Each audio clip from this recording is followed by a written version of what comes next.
All right. So I'm going to go ahead and get started. I have two stories written for you this evening. But since we're reading them live together, they kind of run into each other so we don't have to stop. But I've got the chat here going. So if you have something you'd like to say or ask, just drop it in the chat and I'll try to get to it when I'm done reading the stories. And I usually read these on my own by myself and then edit them obviously before y'all hear them. So I can stop and go back, or if I flub a line or something like that, you guys are going to get to see all of that. So yay. All right. And my chair squeaks. So if you hear that, I'm sorry. Okay.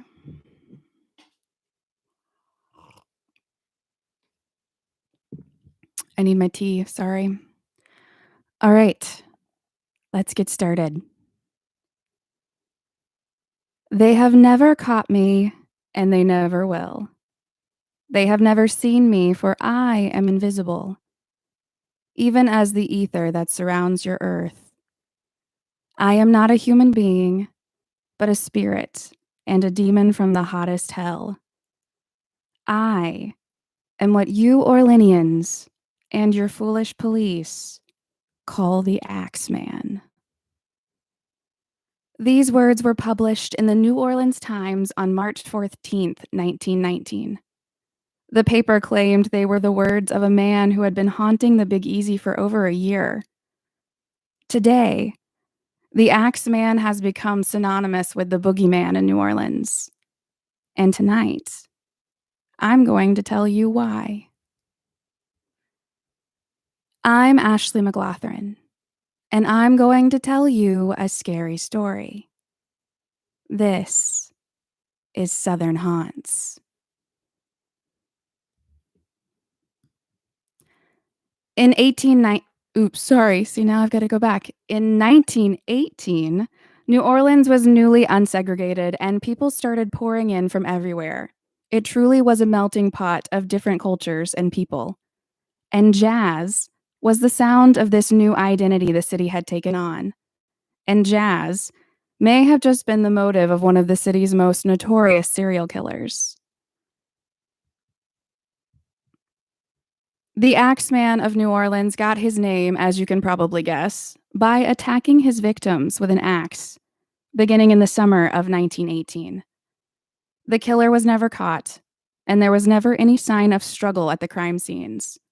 Only a very small hole would be cut out of the wall or door where the Axeman had entered the home. And apparently, these holes were really small, small enough to where it was hard for police to believe that a man could actually fit through them. All of the Axeman's victims were Italian immigrant shopkeepers and their wives and families. He would leave the scene bloody, but without taking anything. This led the public, the press, and the police to believe that the murders were ethnically motivated. Of course, local newspapers and other media outlets brought every gruesome detail of the murders to the public. They caused even more panic among the city's Italian community, insinuating that the murders were related to the Italian mafia. Now, here's a brief summary of the victims and what happened to them, without getting too gory. The Axeman's first victims were Joseph and Catherine Maggio, who were attacked in their sleep on the night of May 23rd, 1918. I'll just say that he didn't start the job with an axe, but he definitely finished it with one. On June 27th, 1918, Harriet Lowe's ear was hacked off while her boyfriend Louis Bessemer was knocked out with a small hatchet. These two survived the attack, and some speculate that that assault was not the work of the Axeman, but it still gets included.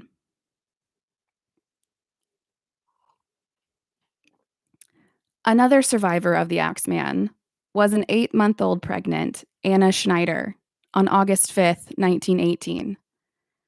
Anna was sleeping in her bed when she woke up feeling like someone was watching her.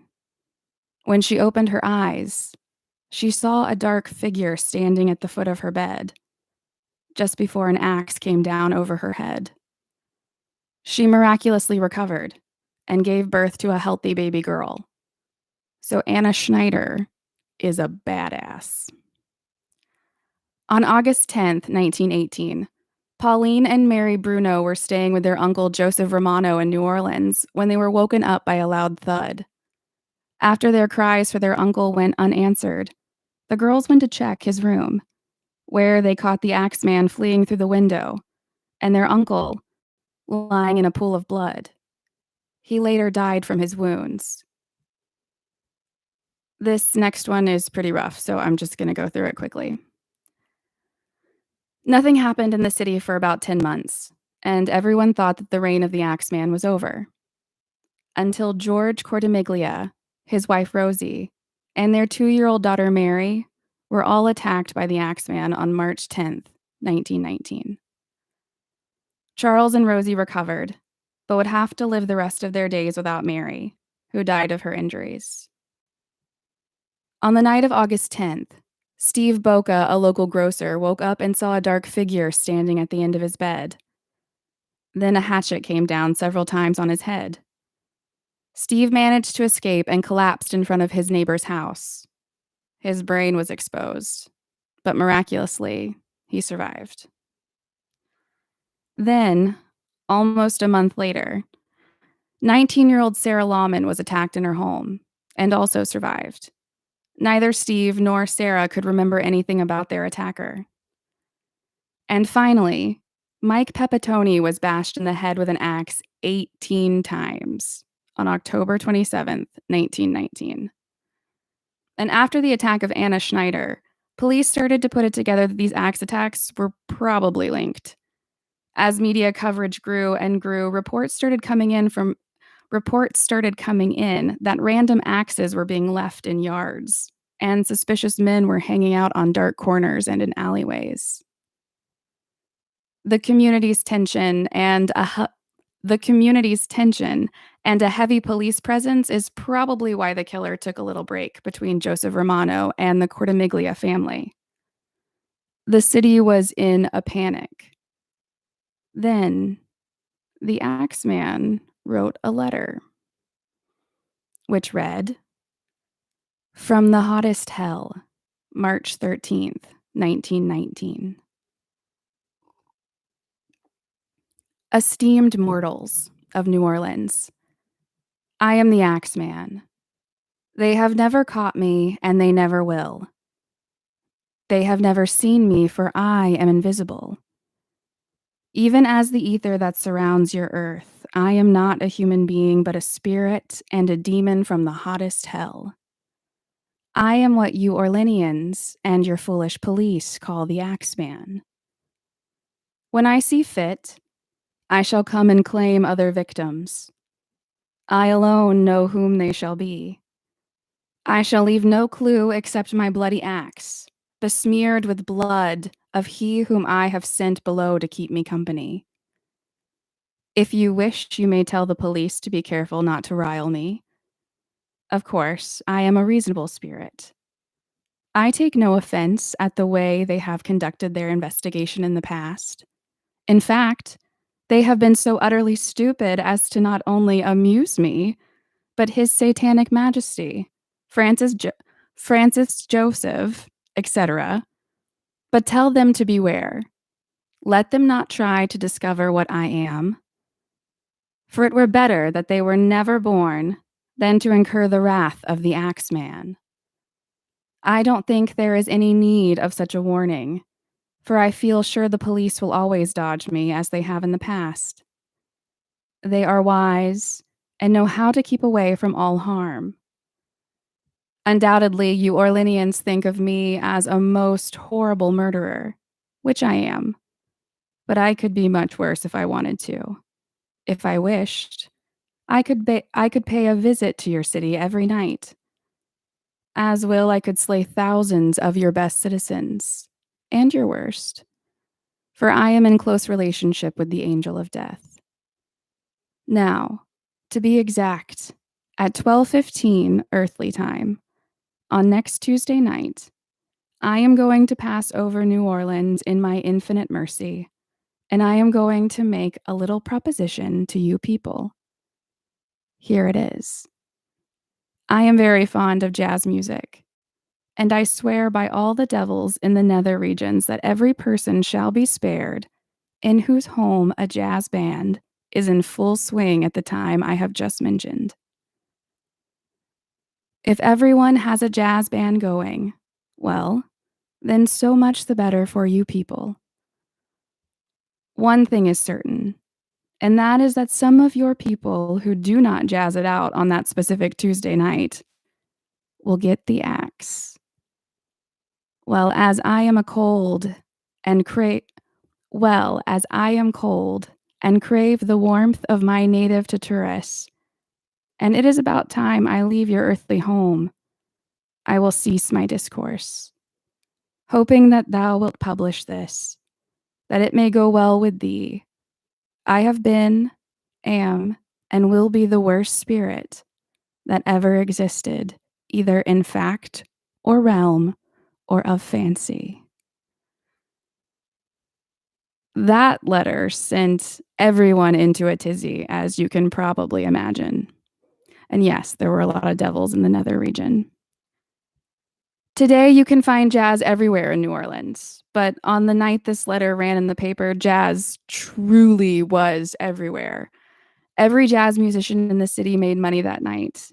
People spent their last dime on record players to play jazz in their homes. This whole jazz incident has propelled the theory that the Axeman just really wanted jazz to take off. At the time, it was kind of a little at the time, there was kind of a little pushback from the older, more conservative generations. But after the Axeman, everyone was pretty cool with jazz. Although there were many suspects, the Axeman was never found. But his bloody reign of terror left a paranormal marker on the city that would not be forgotten. There have been reports of blood-curdling screams coming from the building that used to be the home of Joseph Maggio and his wife. And the hospital where Joseph Romano died is now said to be haunted by his spirit. And on March 13th through 15th, most local clubs, no matter what kind of establishment they are, will play jazz for one night to appease the angry spirit of the Axeman of New Orleans. But New Orleans isn't the only site of a paranormal haunting left in the wake of a brutal axe killing. Marguerite Craig was murdered with an axe by her fiancé on June 16th, 1946, in Verda, Kentucky. And I have to correct that because I wrote that, and it's actually her husband who killed her with an axe, not a fiancé. They were already married. Her 4-year-old son from her previous marriage was the only witness to the murder. Marguerite and her husband had only been married for 6 weeks. See, I told you. Before he bashed her face in with an axe, and a motive was never really found out.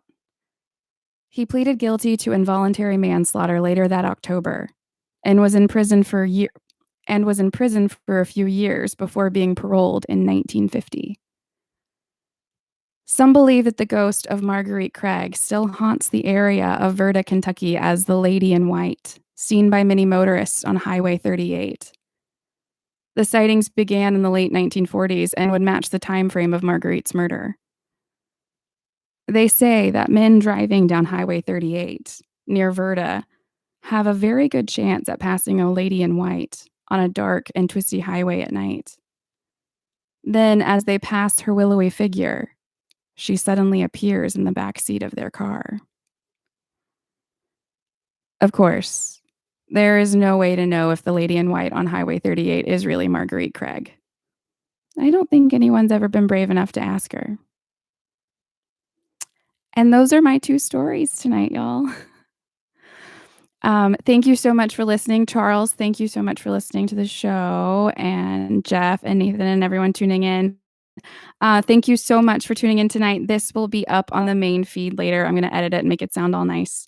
But I really appreciate you guys tuning in, and I hope that you have a wonderful Halloween, and if you like this, maybe we'll do it again sometime. I don't know. maybe, we'll see.